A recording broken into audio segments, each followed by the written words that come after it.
A fire at Rashtrapati Bhawan.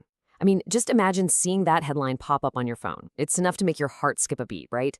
A fire at the very center of the Indian Republic.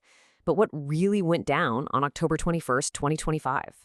Well, today we're going to cut through those scary headlines and get to the actual story. So, a fire at India's most secure address? It's a shocking thought for sure. You probably saw the news alerts and your mind immediately went to the worst-case scenario. Was that iconic, majestic dome of the presidential palace actually in danger? Let's dig in and find out. All right, so what are the cold, hard facts? It's time to cut through all that initial chatter and confusion and just establish what exactly happened on that Tuesday afternoon. You know, when you actually lay out the facts, they tell a very, very different story. So, what happened? It was a minor fire. And the where? Now, this is the really crucial detail. It was in the Nirmada apartments, near Gate 31. And the cause? Just some everyday domestic articles. So this wasn't some huge disaster or a major security breach. It was a small, contained incident, the kind that could happen in any home. So this is the single most important point, and let's be absolutely crystal clear about it. The fire was not inside the main Rashtrapati Bhavan building, not anywhere near the important offices, the staterooms, or that famous Durbar Hall. This is the one fact that seemed to get lost in all the initial panic. To really get why that distinction is so important, you've got to understand what the Rashtrapati Bhavan complex actually is. See, it's not just one building. It's this massive, high-security zone.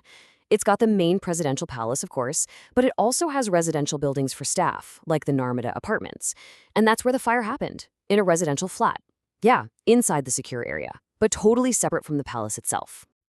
And that right there brings us to the real story of the day.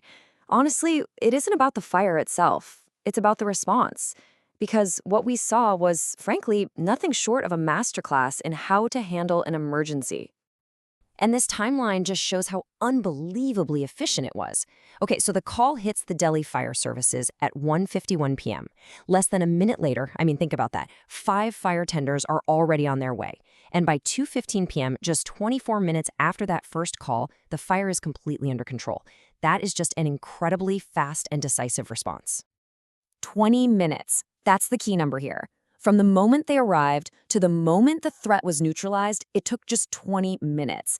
In a high-security zone like this, where any small thing could potentially escalate, that kind of speed is just remarkable. And look, this wasn't just some lucky break.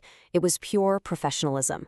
As one analysis put it, the incident really, quote, highlights the efficiency of emergency response teams in controlling fires promptly without casualties or significant damage. It was basically a textbook example of how things are supposed to be handled. So what do we actually learn from all this? The real lesson here isn't about some kind of security failure. Far from it. It's a story about successful preparedness.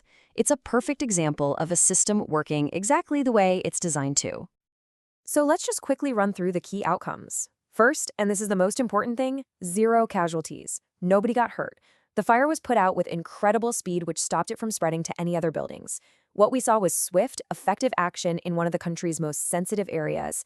By every single metric, this was a successful operation. And all of this leaves us with a final thought to chew on. We spend so much time and energy focusing on preventing disasters at our most important national sites. But this incident proves that small, unpredictable things are always going to happen. So it makes you wonder, right? Is the true measure of security not just having a perfect prevention record, but having a flawless, lightning-fast response when something inevitably does go wrong? It's definitely something to think about.